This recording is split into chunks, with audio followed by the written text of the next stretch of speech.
Welcome to the Vikings Central podcast. Just wanted to hop on and talk some free agency, a little bit of news and notes, and kind of go from there. Obviously, the Vikings were very busy on Monday when the legal tampering period started, pretty much signing some high-level defensive players, retaining a couple of their own guys, and then yesterday they made a couple moves right away in the morning. But pretty much since then, it's been pretty quiet for Kwesi Adolfo-Mensah and Kevin O'Connell in the front office over there. But I do expect them to make more moves here in the near future. Free agency, I think, officially starts at 4 p.m., so it's moving fast. But like I said, I think there's going to be more moves to be made, and it's a pretty exciting time for the Minnesota Vikings, and obviously the big one as well is the Vikings moving on from quarterback Kirk Cousins, and then signing a replacement that not really many people are too excited about, but we'll see how it plays out. And obviously the Vikings are probably going to be very active in moving up in the draft as well. So I just kind of wanted to break down some of the big free agency moves they have made so far, and just, again, kind of break it down and go from there. But I did want to shout out our sponsor. That's Badass Wood Art. Luis over there does an amazing job. I'm sure you've seen him on Twitter. He's very active on Facebook, just has a great business, does a bunch of cool wood art, very affordable, and he gets the work done in a pretty quick time as well. He not only does like Vikings, but he does other sports, Minnesota sports. He does pop culture. He does movies, TV shows, just does a bunch of different things. He does custom pieces for families. He does an amazing job. Use VC15 for 15% off at checkout. Again, that's Louise. That's Badass Wood Art. You can find him on Twitter or on Facebook, or I believe he has a website as well if you just look him up on Google. But thank you for sponsoring. But again, free agency news and notes. All right. Obviously, like I said, very, very busy on the first day.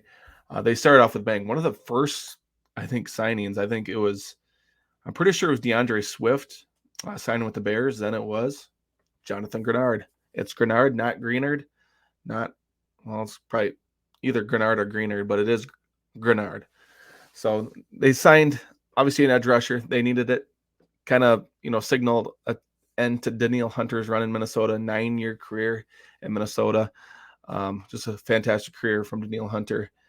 He's obviously going to the Texans on a 2-year, $49 million deal with $48 million in guarantees. That's kind of funny. $1 million is not guaranteed.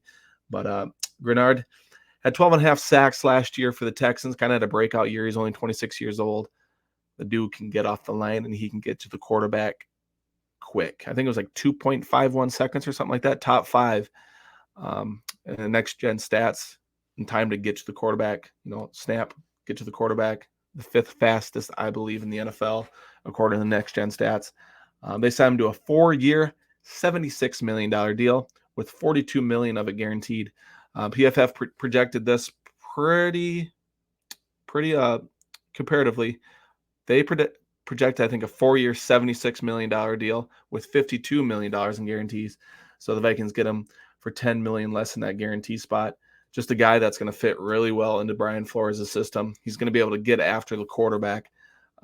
People say, is he a one-hit wonder? Oh, he is only 26 years old. He struggled with some injuries in 2022.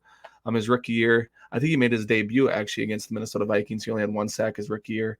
And then I think he had a handful of sacks last year, and then a career high 12.5 sacks in 2023. But again, the guy's just kind of a wrecking ball. Just an amazing edge rusher off the edge, can get after the quarterback, has a high motor, 3-down guy. He's really good in the run game as well. I think the Vikings are going to love him. Vikings fans are going to love him. Great signing to start. If I had to grade it, I'd probably give it like an A-.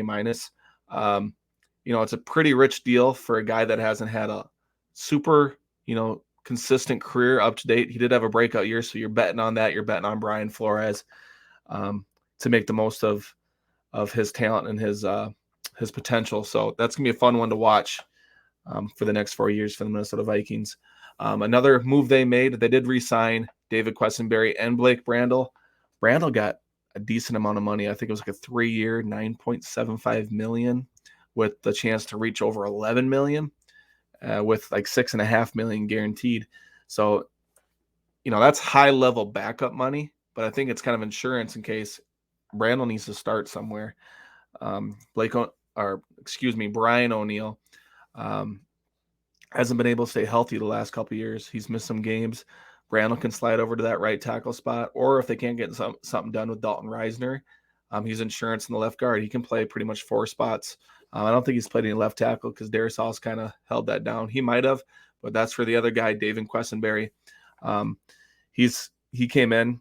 Kwesi signed him in the middle of the year, I believe, and was just really good. He is 33 years old, but he's a veteran, really solid. If he needs to come in for a game or two, you don't see that much of a dip. He can hold down the fort for a game or two if an injury does occur.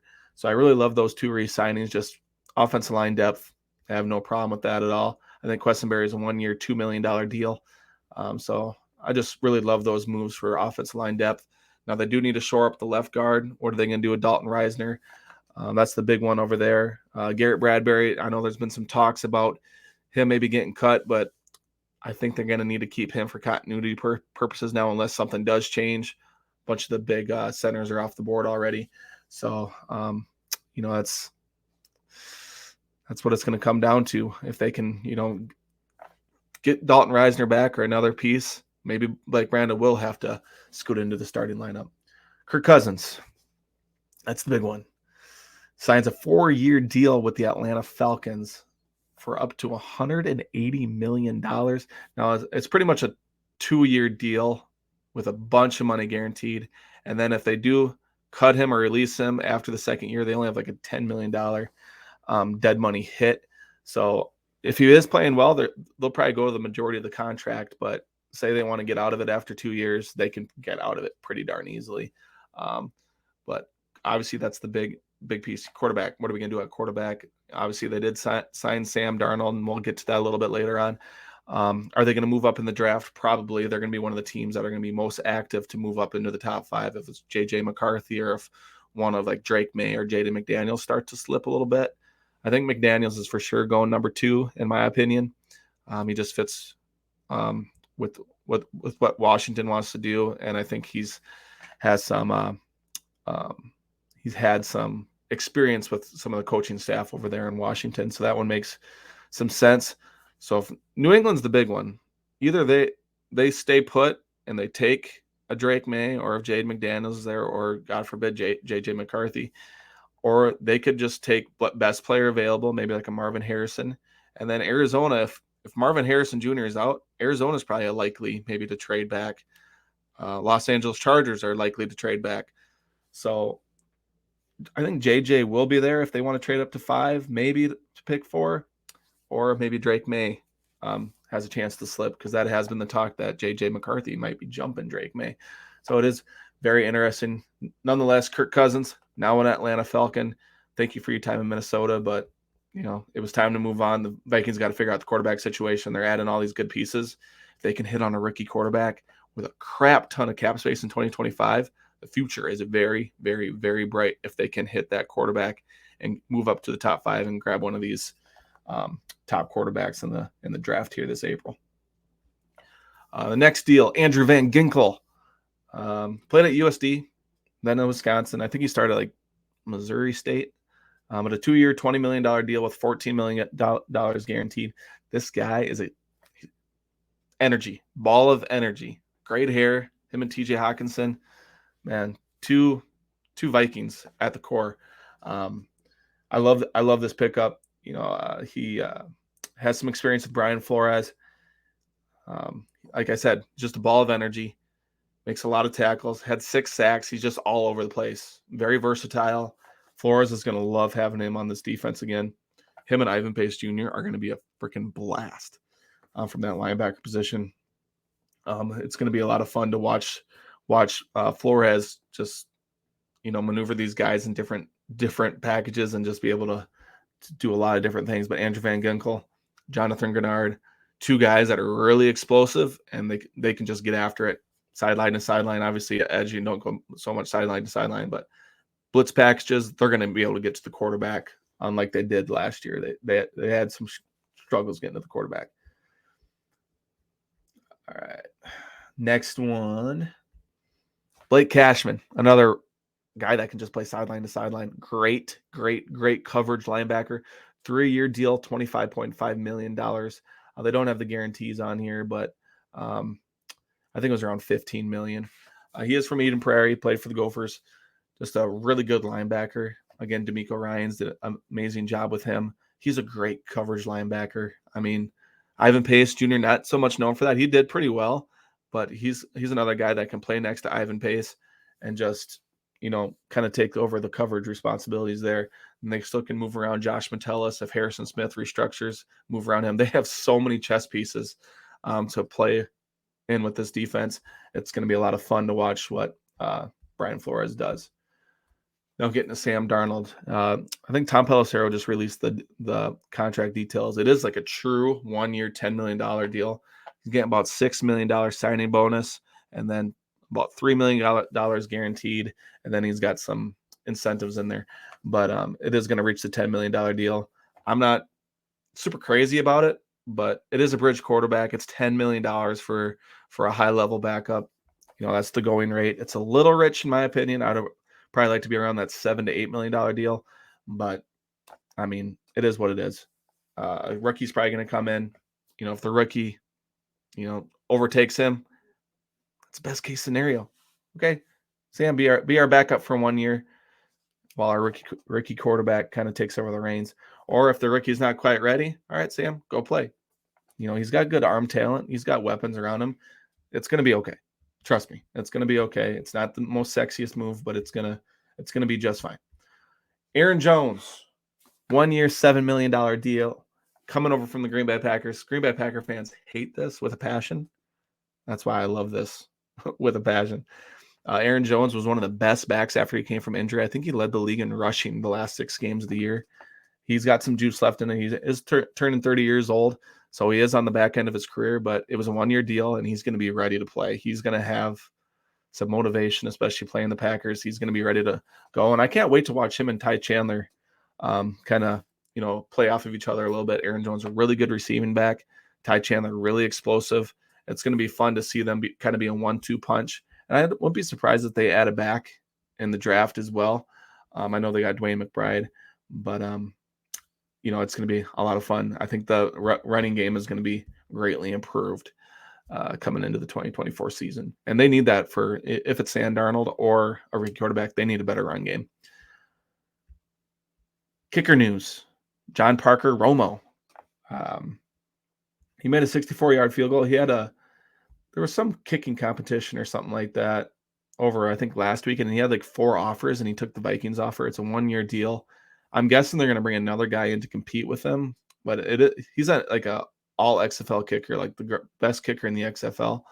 So it's kind of interesting, to be honest with you. I haven't really seen him kick much or anything like that. But I think this is an interesting signing. I don't know if he's going to be the kicker. Like I said, I think they're going to bring in some competition, maybe with a veteran or something. But yeah, it's going to be interesting to see. He's probably going to be better than Greg Joseph. Greg Joseph, one of the worst kicking percentages in kicks and extra points. So probably can't do much worse there. The Vikings did release Dean Lowry and William Kwenku. So both of those guys are gone. Dean Lowry saves about $3 million. The linebacker Kwenku saves about $1 million. So just getting a little bit more cap space. Dean Lowry didn't make an impact last year, but it is kind of funny. He was only he's like their 3rd interior defense line. They only had 3 guys. Now they have 2 guys after releasing him. So there's got to be a move coming, in my opinion, pretty shortly. Jordan Hicks is gone. He signs with the Cleveland Browns. Marcus Davenport signed with the Detroit Lions. Jordan Hicks came in and played really well last year. Really great leader. I think they're just looking for some more speed, some more versatility in the linebacker group, and they got that with Van Ginkel and Blake Cashman. Marcus Davenport was a non-factor last year, was pretty much injured all of 2023. And then Daniil Hunter, I said before, Houston Texans, going back home. He's from Houston area. 2-year, $49 million deal with $48 million in guarantees. But yeah, I think they've been really good in free agency so far. They got some stuff to figure out when it comes to the trenches offensively and defensively. Maybe they add a cornerback, maybe some wide receiver depth. They did re-sign Brandon Powell. It's another one I forgot. 1-year deal around that $2 million benchmark there. So What do you guys think of the free agency period for the Vikings so far? Would you give it a grade? Give it a grade in the comments. I think they've been really good so far. Can't wait to watch the next, 48 to 72 hours go. They have a bunch of money due, I think, on Saturday. What are they going to do with Harrison Smith? What are they going to do with Garrett Bradbury? Harrison Smith's contract is going to get touched if it's restructured, if he's flat out released, or maybe he retires. So it's going to be interesting to watch. But thank you guys for tuning in. Hit that red subscribe button on YouTube if you're watching on Twitter. Thank you for watching over there as well. Thank you for tuning in. God bless.